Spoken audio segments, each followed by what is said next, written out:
kapuso, maging mapanuri po kayo kung may mag-aalok sa inyo ng cellphone na murang-mura ang halaga. Nangyari po ito sa lungsod ng Caloocan. Huli na nang malaman ng isang lalaki na hindi gumagana ang dalawang cellphone na nabili niya ng murang-mura. Si Cesar Apolinario, naka-Alerto 24.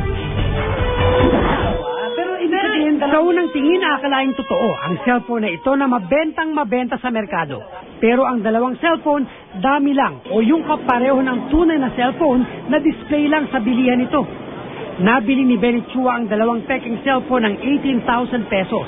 Ang modus operandi, ang target na gaya ni Benny, haharangin at aalukin ang cellphone na ibinebenta sa mas murang halaga.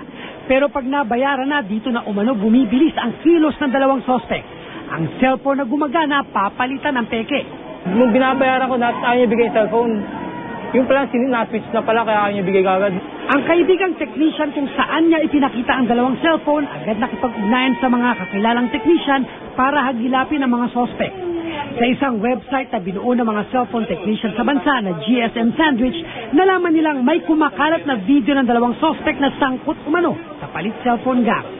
Ilang user nito ang nag-post ng video. Marami na raw ang nabiktima ng mga suspect.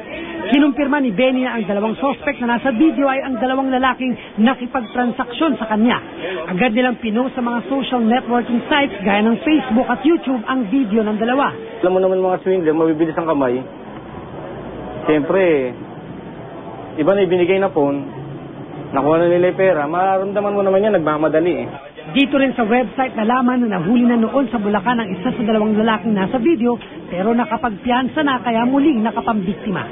Cesar Apolinario, naka-Alerto 24.